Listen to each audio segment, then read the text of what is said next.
TDP Janasena ఉమ్మడి తొలి జాబితాలో రాజమండ్రి సిటీ టీడీపీ అభ్యర్థిగా ఆదిరెడ్డి వాసు పేరు ఖరారు కావడంతో కార్యకర్తలు అనుచరుల సంబరాలు అమరానంటాయి.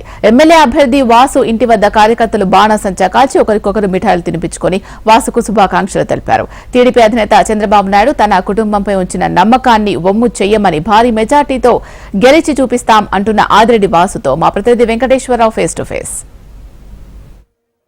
ఉమ్మడి తూర్పుగోదావరి జిల్లాలో ఈ రోజు అయితే మొదటి జాబితా విడుదల చేశారు. కొంతమంది అభ్యర్థులను అయితే ఖరారు చేశారు. అటు టీడీపీ జనసేన పొత్తులో భాగంగా ఈ రోజు అయితే ఇక్కడ రాజమండ్రి సిటీకి సంబంధించి ఆదిరెడ్డి వాసు పేరు అయితే కనుక ఖరారులో ఉందని చెప్పి పూర్తిగా ఇక్కడ మొత్తం సంబరోత్సవాలు అయితే నెలకొన్నాయి. ఆదిరెడ్డి వాసు ఇంటి దగ్గర అయితే మనతో పాటు ఆదిరెడ్డి వాసు ఉన్నారు. ఆయన మాటల్లో మరింత సమాచారం తెలుసుకుందాం.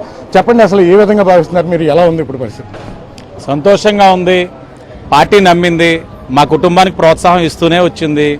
అమ్మ మేయర్ అయినప్పటి నుంచి నాన్నగారు ఎమ్మెల్సీగా ఈరోజు రాజమహేంద్రవరం సేవలు అందించడానికి, అలాగే ఎమ్మెల్యేగా భవానీకి అవకాశం ఇవ్వడంలో కానీ ఈరోజు నాలుగో వ్యక్తిగా నన్ను మా కుటుంబంలోనే నాలుగో వ్యక్తిగా అవకాశం ఇవ్వడం చాలా అరుదుగా దొరికే అంశం అది. ఎందుకంటే ఒక కుటుంబంలో నలుగురికి అవకాశం పార్టీ ఇచ్చిందని అంటే మేము ఎంత విశ్వాసంతో పార్టీకి పనిచేస్తా ఉన్నామన్నది, అలాగే ప్రజలకి మేము ఎంత చేరుగా ఉన్నామన్నది ఈ అంశమే మనకి నిర్ధారణ.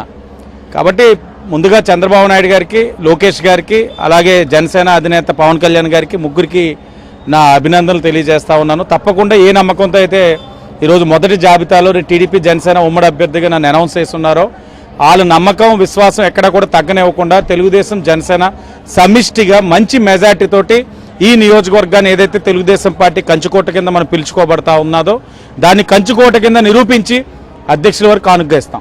అయితే ఇంకా ఇప్పుడు మీకు జనసేన నుంచి ఏ విధమైన సపోర్ట్ ఉంది? ఎలా ఉంది ఇక్కడ కలిసి పనిచేసే విధానం కానీ, రూరల్ విషయంలో కానీ? జనసేన ఇన్ఛార్జ్ ఏదైతే అనుశ్రీ సత్యనారాయణ గారు ఉన్నారో, అధ్యక్షులుగా వైసీన్ గారు ఉన్నారో, వాళ్ళిద్దరికీ నేను ఒక తమ్ముళ్ళు అంటోండి. వాళ్ళిద్దరి దగ్గర నేను ఒక చిన్నపిల్లండి. వాళ్ళిద్దరూ కూడా నన్ను ముందుకు నడిపిస్తూ ఉన్నారు. వాళ్ళిద్దరూ నన్ను ప్రోత్సాహిస్తూ ఉన్నారు. వాళ్ళిద్దరు నా తరపున నేను పోరాడే అంశాలు ఏమైనా ఉంటే వాళ్ళు పోరాడుతూ ఉన్నారు. ఎందుకంటే అన్ని పోరాటాలు నువ్వెలా చేస్తావు తమ్ముడు, మేము ఉన్నాం కదా నీకు అంటగా అంటున్నారు. అదే కొండంత బలం. వాళ్ళు నాకు అన్ని విధాలుగా సహకరిస్తూ ఉన్నారు. అలాగే రేపు భవిష్యత్తులో కూడా ఎవరికి ఏ మనస్పర్ధలు రాకుండా కూడా ఏ విధంగా తీసుకెళ్లాలన్న దాని మీద కూడా చూసుకుంటూ ముందు తీసుకెళ్తాం. అయితే మనం పూర్తిగా చూడవచ్చు, ఇప్పుడైతే జనసేన తోటి అభ్యర్థులు కూడా తన సొంత తమ్ముడిగా భావిస్తూ ఇక్కడ మొత్తం పూర్తి స్థాయిలో మద్దతు అయితే ఉంది. ఈ సిటీ నుంచి అయితే భారీ మెజారిటీ తోటి గెలుస్తామని చెప్పి ధీమా వ్యక్తపరుస్తున్న పరిస్థితులు అయితే ఇక్కడ పూర్తిగా కనబడుతున్నాయి. కెమెరా పర్సన్ శ్రీనివాస్తో వెంకట, రాజమహేంద్రవరం నుండి.